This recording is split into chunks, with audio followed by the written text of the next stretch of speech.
श्री रामचंद्र जी बोले, हे रघुकुल नंदन लक्ष्मण, मेरी पूजा विधि का कोई अंत नहीं है, तथापि मैं क्रमशः उसका संक्षेप में यथावत वर्णन करता हूँ। मेरी भक्ति से संपन्न मनुष्य अपनी शाखा के गृह सूत्र द्वारा बताए गए प्रकार से श्री गणेशाय नमः। जय श्री हरि। जय श्री राम जी, जय श्री हनुमान जी। मैं शैलजा अपने चैनल पर आप सबका हार्दिक स्वागत करती हूँ। आशा करती हूँ आप सब स्वस्थ एवं प्रसन्न होंगे।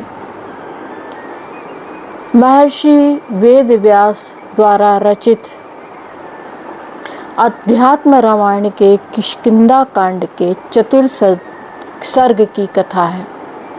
चौथे सर्ग की कथा में भगवान राम का लक्ष्मण से क्रिया योग का वर्णन करना। तो कथा शुरू करते हैं। श्री महादेव जी बोले, हे पार्वती, वहाँ श्री रामचंद्र जी की लक्ष्मण के साथ लीला में ही मणिमय गुफाओं में विचरते और पके हुए फल फूल मूल खाकर निर्वाह करते हुए वर्षा के दिनों में आनंद पूर्वक रहे। वायु से प्रेरित सजल मेघों को देखकर जो अपने भीतर कौंधती हुई बिजली के कारण सुनहरी झूलों से युक्त हाथियों के झुंड के समान प्रतीत होते थे, उन्हें बड़ा ही विस्मय हुआ करता था। नवीन घास के खाने से हष्ट पुष्ट हुए मृग और पक्षीगण जब कभी इधर उधर दौड़ते हुए श्री राम जी को देख लेते तो उनकी ओर टकटकी लगाए रह जाते और ध्यान निष्ठ मुनीश्वरों के समान इधर उधर जाना भूलकर जहाँ के तहाँ खड़े रह जाते। इस समय परमात्मा राम को मनुष्य रूप से पर्वत और वनों में विचरते जानकर बहुत से सिद्धगण पृथ्वी पर मृग और पक्षियों के रूप में सदा उन्हीं की सेवा में लगे रहने लगे। एक दिन एकांत में ध्यान करते हुए भगवान राम से उनकी समाधि खुलने पर सुमित्रानंदन श्री लक्ष्मण जी ने अति प्रेम और भक्ति से नम्रता पूर्वक कहा, भगवान, आपने मुझे जो उपदेश पहले दिया था उसे मेरे हृदय का अनादि अविद्याजन्य संदेह तो दूर हो गया है, किंतु हे राघव, योगी जन क्रिया मार्ग अर्थात पूजा पद्धति से जिस प्रकार संसार में आपकी आराधना किया करते हैं, इस समय मैं उसे सुनना चाहता हूँ। समस्त योगी जन एवं देवर्षि नारद, महर्षि व्यास और कमल योनि श्री ब्रह्मा जी भी इसी को मुक्ति का साधन बतलाते हैं। हे राजराजेश्वर, ब्राह्मण क्षत्रिय आदि वर्णों तथा ब्रह्मचर्य गृहस्थ आदि आश्रमों को मोक्ष देने वाला यही साधन है और स्त्री तथा शूद्रों को भी इसी साधन से सुगमता से मुक्ति हो सकती है। हे प्रभु, मैं आपका भक्त और भाई हूँ, अतः आप मुझसे इस लोकोपकारी साधन का वर्णन कीजिए। श्री रामचंद्र जी बोले, हे रघुकुल नंदन लक्ष्मण, मेरी पूजा विधि का कोई अंत नहीं है, तथापि मैं क्रमशः उसका संक्षेप में यथावत वर्णन करता हूँ। मेरी भक्ति से संपन्न मनुष्य अपनी शाखा के गृह सूत्र द्वारा बतलाए गए प्रकार से उपनयन संस्कार के अनंतर द्विज तत्व प्राप्त कर भक्ति पूर्वक सद्गुरु के पास जाएं और उनसे मंत्र ग्रहण करें। फिर बुद्धिमान मनुष्य को चाहिए कि उन गुरुदेव की बताई हुई विधि से अपने हृदय में अग्नि, प्रतिमा आदि में अथवा सूर्य में केवल मेरी ही सेवा पूजा करें, अथवा सावधान होकर शालग्राम शिला में ही मेरी उपासना करें। बुद्धिमान उपासक को चाहिए कि सबसे पहले देह शुद्धि के लिए प्रातः काल ही वैदिक तथा तांत्रिक मंत्रों का उच्चारण करते हुए शरीर में विधिवत मृतिका आदि लगाकर स्नान करें और फिर नियमानुसार संध्या आदि नित्य कर्म करें। मेरी पूजा करने वाला मतिमान पुरुष कर्मों की सिद्धि के लिए पहले संकल्प करे और फिर अपने गुरुदेव में मेरी ही भावना रखकर उनकी पूजा करे। मेरी मूर्ति आदि शिला रूप हो तो स्नान करावे और यदि प्रतिमाकार हो तो केवल मार्जन ही करे। फिर प्रसिद्ध गंध और पुष्प आदि से पूजा करे। इस प्रकार की हुई मेरी पूजा शीघ्र ही फल देने वाली होती है। मनुष्य को सब प्रकार के छल छिद्र छोड़कर गुरु की बताई विधि से नियमबद्ध होकर मेरी पूजा करना चाहिए।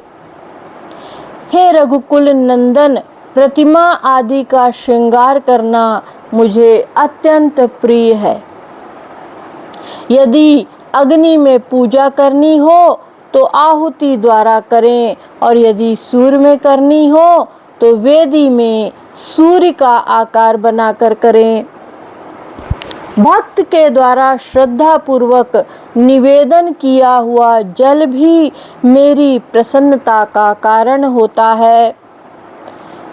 फिर भक्ष भोज आदि पदार्थों और गंध पुष्प अक्षत आदि पूजा सामग्री की तो बात ही क्या है। अतः पहले पूजा की सब सामग्री इकट्ठी कर फिर मेरी पूजा आरंभ करें। अब जिस प्रकार पूजा करनी चाहिए वह बतलाता हूँ। पहले क्रमशः कुशा, मृग चर्म और वस्त्र बिछाकर आसन बनावें और उस पर शुद्ध चित्त से इष्ट देव के सम्मुख बैठें। तदंतर बरही मात्र का और अंत मात्र का न्यास करें तथा केशव, नारायण आदि 24 नामों का न्यास करके तत्व न्यास करें। उसके पश्चात विष्णु पंजरोक्त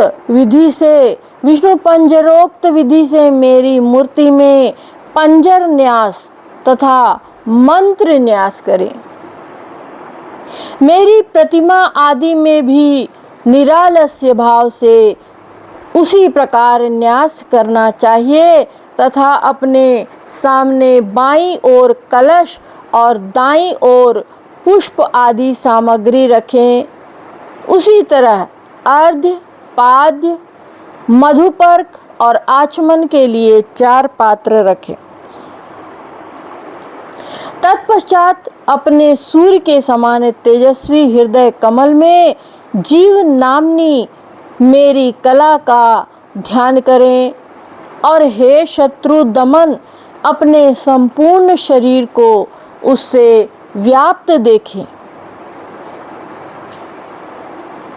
तथा प्रतिमा आदि का पूजन करते समय भी उस प्रतिमा आदि में उस जीव कला का ही आवाहन करें।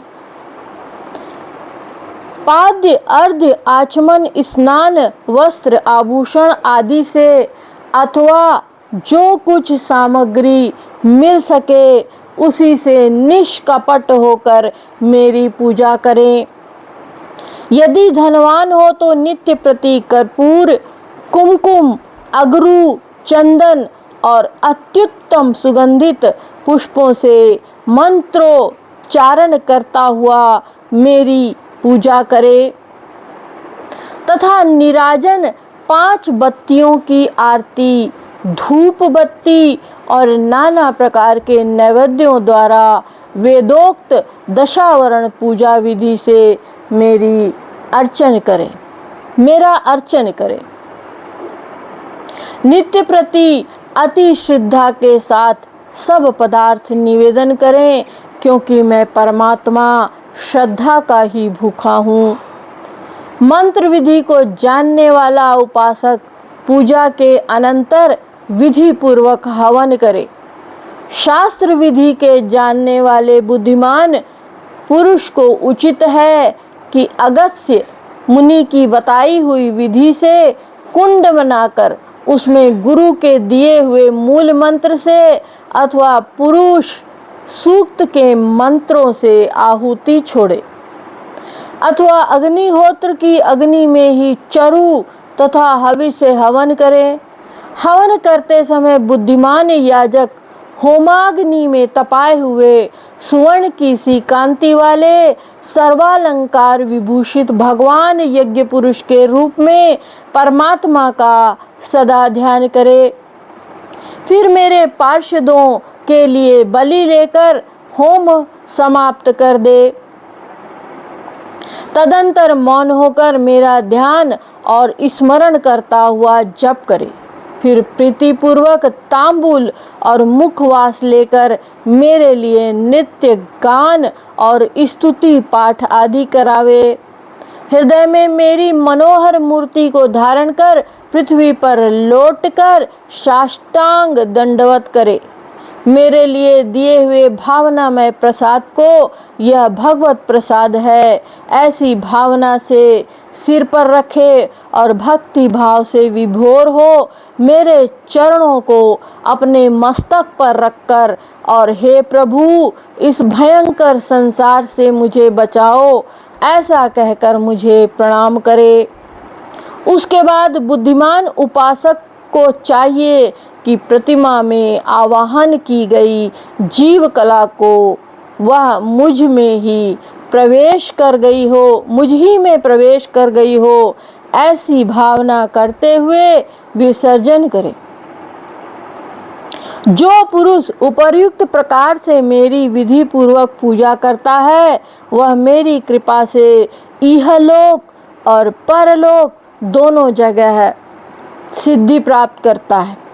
यदि मेरा भक्त इस प्रकार नित्य प्रति पूजा करे तो वह मेरा सारूप्य प्राप्त कर लेता है। इसमें संदेह नहीं है। यह अत्यंत गोपनीय पूजा विधि परम पवित्र और सनातन है। इसे साक्षात मैंने ही अपने मुख से कहा है। जो पुरुष इसे निरंतर पढ़ता और सुनता है उसे निस्संदेह संपूर्ण पूजा का फल मिलता है। इस प्रकार अपने अनन्य भक्त शेषावतार महात्मा लक्ष्मण जी के पूछने पर परमात्मा श्री रामचंद्र जी ने इस अत्युत्तम क्रिया योग का उन्हें उपदेश दिया। फिर श्री रामचंद्र जी अपनी माया का अवलंबन कर साधारण पुरुषों के समान दुखित से दिखाई देने लगे। वे हासीते कहते हुए सारी रात यूं ही बिता देते। उन्हें किसी प्रकार नींद न आती। इसी समय किष्किंधापुरी में परम बुद्धिमान हनुमान जी ने वानर राज सुग्रीव से एकांत में कहा, हे राजन सुनिए, मैं आपके बड़े हित की बात कहता हूँ। देखिए श्री रामचंद्र जी ने पहले आपका कितना बड़ा उपकार किया है, किंतु मुझे मालूम होता है आप कृतज्ञ के समान उसे भूल गए हैं। अहो आप ही जिन्होंने त्रिलोक मान्य वीरवय वाली को मारा, आपको राज्य पद पर बैठाया और जिनकी कृपा से आपको परम दुर्लभ तारा मिली, वे ही बुद्धिमान भगवान राम अपने भाई के साथ पर्वत शिखर पर रहते हुए अपने भारी कार्य के लिए एकाग्र चित्र से आपके आने की बाट देख रहे हैं। किंतु आप वानर स्वभाव के कारण स्त्री लंपट होकर सब कुछ भूल गए। आपने सीता जी की खोज के विषय में मैं अवश्य करूंगा ऐसी प्रतिज्ञा करके भी अभी तक कुछ नहीं किया। आप बड़े ही कृतज्ञ हैं। मालूम होता है वाली के समान आप भी शीघ्र ही काल के गाल में समा जाएंगे, काल के गाल में जाएंगे। हनुमान जी के वचन सुनकर सुग्रीव भय से विह्वल हो गए और बोले, हनुमान तुम ठीक ही कहते हो।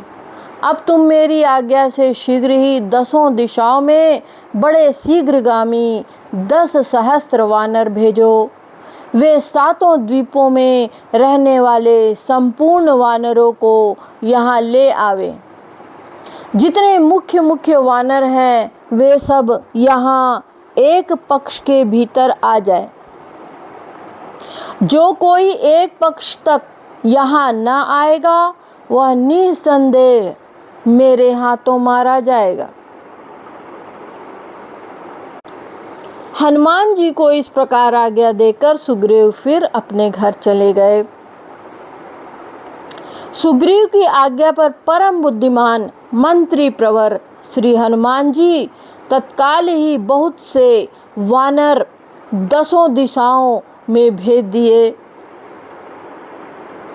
जो अगणित गुण और पराक्रमशाली थे तथा वायु के समान वेगवान और पर्वत के समान स्थूलकाय थे।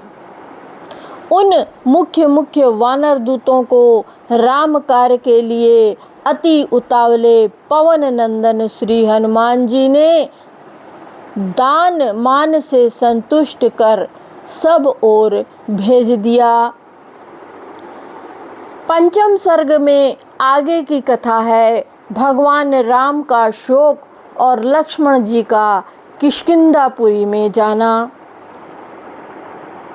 रामस्तु पर्वतास्याग्रे मणिसानौ निशामुखे सीता विरहजं शोकमसहनीं प्रवित। महादेव जी बोले, हे पार्वती जी, एक दिन प्रदोष काल रात्रि के प्रथम भाग में प्रवर्षण पर्वत के मणिमय शिखर पर बैठे हुए श्री रामचंद्र जी सीता के विरह जनित संताप को सहन न कर सकने के कारण इस प्रकार बोले, लक्ष्मण देखो, हमारी सीता को राक्षस बलात् हर ले गया है। वह सुंदरी जीवित है या मर गई इसका निश्चय करने के लिए हमें अभी तक कुछ भी पता नहीं लगा। यदि कोई मुझे यह समाचार सुनावे कि वह जीवित है तो वह मेरा बड़ा ही उपकार करेगा। यदि मुझे उस साध्वी के जीवित रहने का पता लग जाए तो फिर वह कहीं भी क्यों ना हो, समुद्र में से अमृत के समान मैं जैसे होगा वैसे उसे अवश्य ही तुरंत ले आऊँगा। भाई मेरी प्रतिज्ञा सुनो, जो दुष्ट मेरी जानकी को ले गया है उसे पुत्र, सेना और वाहनों के सहित मैं भस्म कर डालूँगा।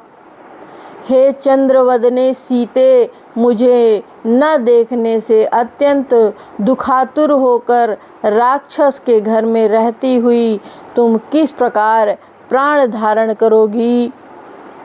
हाँ चंद्रमुखी, सीता के बिना तो मुझे चंद्रमा भी सूर्य के समान तापप्रद जान पड़ता है। हे चंद्र, तुम अपनी किरणों से पहले जानकी को स्पर्श करो, उनका स्पर्श करने से वे शीतल हो जाएंगी। फिर उन शीतल किरणों से मुझे स्पर्श करना।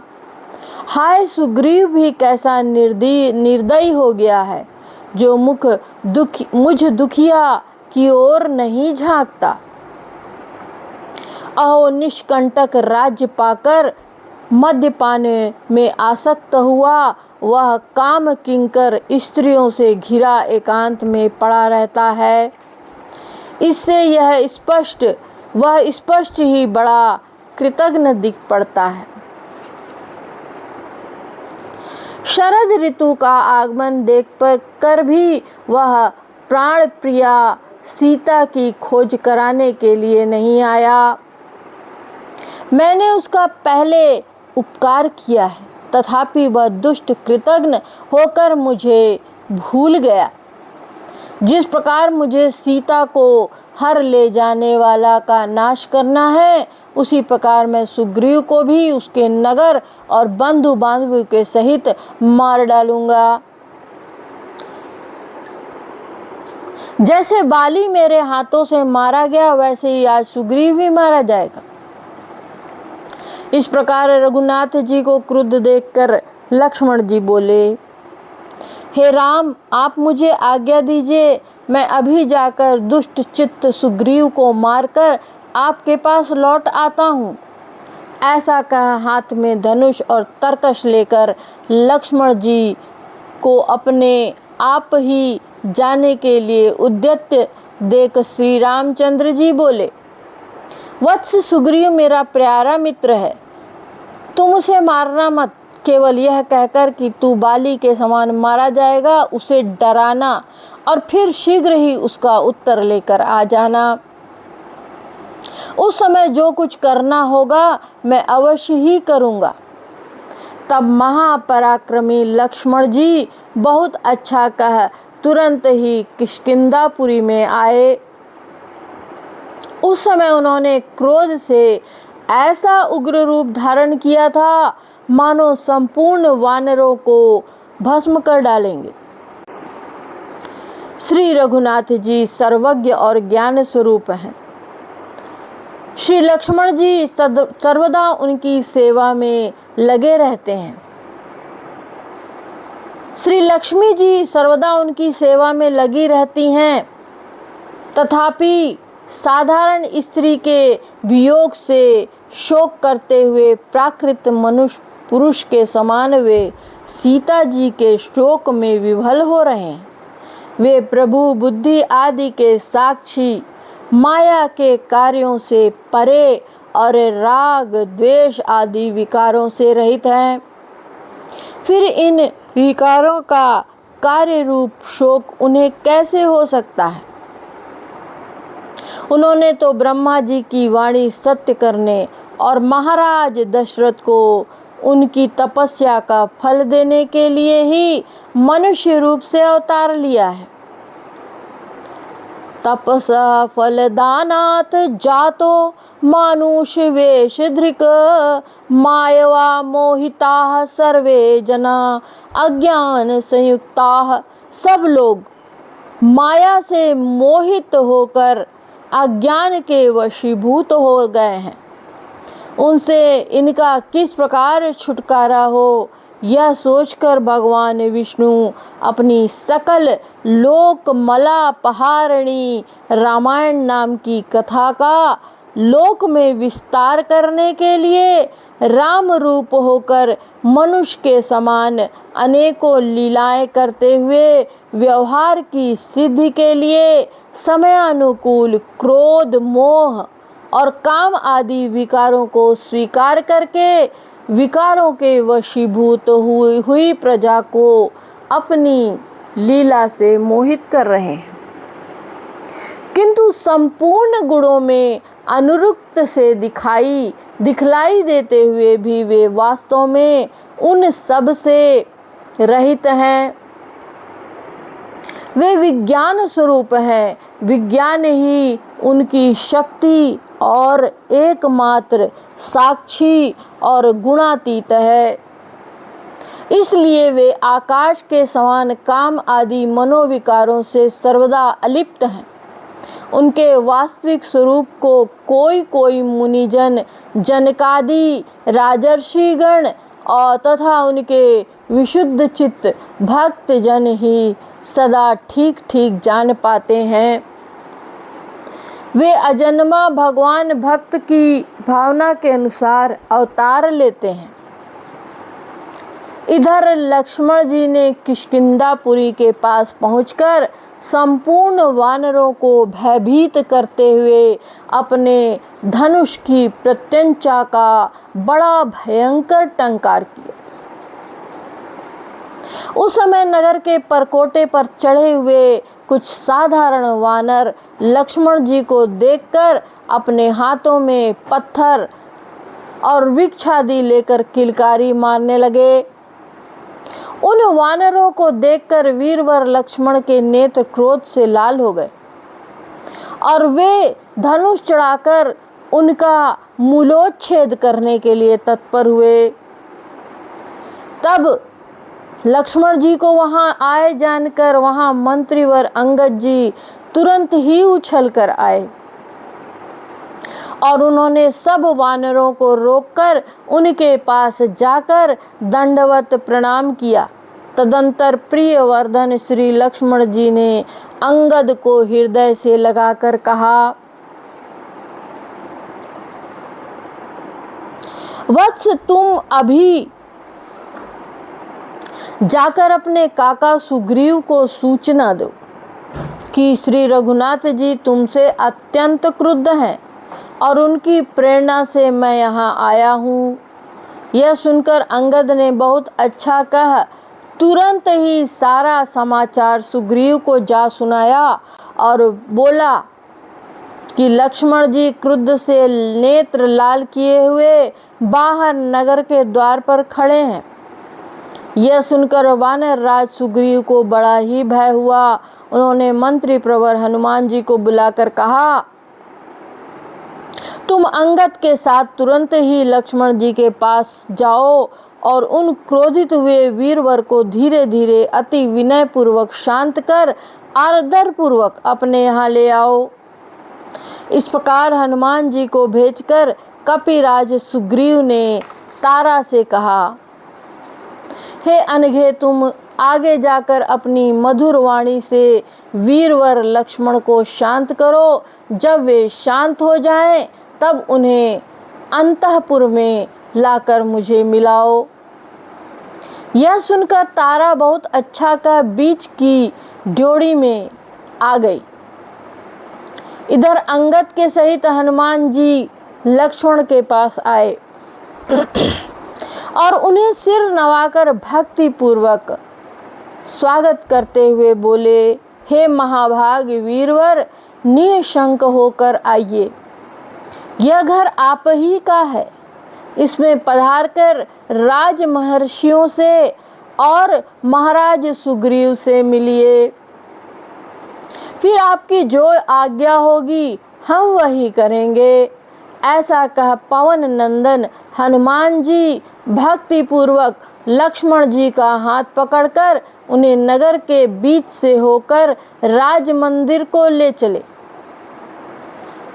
तब लक्ष्मण जी मार्ग में जहाँ तहाँ यूथपति वानरों के महल देखते हुए इंद्र भवन के समान अति शोभायमान राजभवन में पहुँचे। वहाँ बीच की ड्योढ़ी पर चंद्रवदना तारा बैठी थी। वह संपूर्ण आभूषणों से विभूषिता थी और उनके नेत्र मद से कुछ अरुण वर्ण हो रहे थे। वह मधुर भाषणी तारा लक्ष्मण जी को प्रणाम कर मुस्कुराती हुई बोली, आइए देवर, आपका शुभ हो। आप बड़े ही साधु स्वभाव और भक्त वत्सल हैं। आपने अपने भक्त और अनुगत वानर राज सुग्रीव पर किस कारण इतना कोप किया? उसने तो बहुत दिनों से बिना किसी प्रकार का सहारा मिले दुख ही दुख भोगा है। अब आप लोगों ने ही उसे बड़े दुख समूह से निकाला है। आप ही कृपा से महामती सुग्रीव को यह सुख देखने में आया है। वह जाति का वानर है, इसलिए कामासक्त होकर श्री रघुनाथ जी की सेवा में उपस्थित नहीं हुआ। हे प्रभु, अब शीघ्र ही विविध देशों से बहुत से वानर आने वाले हैं। हे रघुश्रेष्ठ, अब दिशा विदिशा से महापर्वत के समान बड़े बड़े डील वाले असंख्य वानरों को लाने के लिए 10 सहस्त्र बंदर भेजे गए हैं। सुग्रीव स्वयं जाकर उन सब वानर यूथपतियों के द्वारा दैत्य दल का संहार करावेगा और स्वयं रावण का वध करेगा। वह कपि श्रेष्ठ आज ही आपके साथ श्री रघुनाथ जी की सेवा में उपस्थित होगा। चलिए अंतःपुर में पधारिए। वहाँ सुग्रीव अपने पुत्र, स्त्री और सुहृदगण से घिरा हुआ बैठा है। उससे मिलकर उसे अभय दान दीजिए। अपने साथ ही श्री रामचंद्र जी के पास ले जाइए। तारा का कथन सुनकर लक्ष्मण जी का क्रोध ठंडा पड़ गया। वे अंतःपुर में जहाँ वानर राज सुग्रीव थे गए। सुग्रीव अपनी भार्या रूमा को गले लगाए पलंग पर पड़े थे। लक्ष्मण जी को देखते हुए वे अत्यंत भयभीत के समान उछलकर खड़े हो गए। उनके नेत्र मद से विवल हो रहे थे। उन्हें ऐसी दशा में देखकर श्री लक्ष्मण जी ने अति क्रोधित होकर कहा, अरे दुःशील, तू रघुनाथ जी को भूल गया। तू नहीं जानता कि जिस वाण के द्वारा वीरवर वाली मारा गया वही आज तेरी प्रतीक्षा कर रहा है। मालूम होता है मेरे हाथ से मारा जाकर तू भी वाली के मार्ग से ही जाना चाहता है। लक्ष्मण जी को इस प्रकार अति कठोर भाषण करते देख वीरवर हनुमान जी बोले, महाराज ऐसी बात क्यों कहते हैं?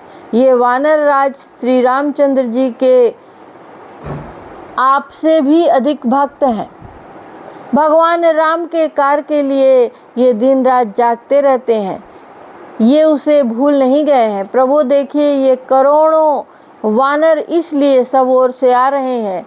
ये सब शीघ्र ही सीता जी की खोज के लिए जाएंगे। महाराज सुग्रीव रामचंद्र जी का सब कार्य भली प्रकार सिद्ध करेंगे। हनुमान जी के ये वचन सुनकर लक्ष्मण जी लज्जित हो गए। तदंतर सुग्रीव ने अर्घ्य और पाद्म आदि से लक्ष्मण जी की भली प्रकार पूजा की और फिर उनसे गले मिलकर कहा, श्रीमन, मैं तो आपका दास हूँ। उन्होंने मेरी रक्षा की है। वे अपने तेज से आधे क्षण में ही संपूर्ण लोकों को जीत सकते हैं। हे प्रभु, मैं तो अपनी वानर सेना के साथ केवल उनका सहायक मात्र हूँगा। तुम्हारा आ गया है। मुझसे भला उनका क्या कार्य सिद्ध होगा? वे तो स्वयं ही सर्वसमर्थ हैं। तब लक्ष्मण जी ने भी सुग्रीव से कहा, हे महाभाग, मैंने भी प्रणय कोपवश आपसे जो कुछ अनुचित कहा है वह क्षमा करें। भगवान राम वन में अकेले ही हैं और वे श्री जानकी जी के विरह में अति व्याकुल हैं। अतः हम आज ही वहाँ चलेंगे। तब वानर राज सुग्रीव, हाँ ठीक है, ऐसा कहकर लक्ष्मण जी के सहित रथ में चढ़े और वानरों के साथ श्री रामचंद्र जी के पास चले। उस समय उनकी सवारी की अपूर्व शोभा थी। भेरी और मृदंग आदि नाना प्रकार के बाजे बज रहे थे और बहुत से रीछ वानर श्वेत छत्र और चंवर लिए उन्हें अत्यंत सुशोभित कर रहे थे। इस प्रकार वानर राज सुग्रीव बड़े ठाठ बाट से नील, अंगद और हनुमान आदि मुख्य वानरों के साथ श्री रघुनाथ जी के पास चले। जय सिया राम।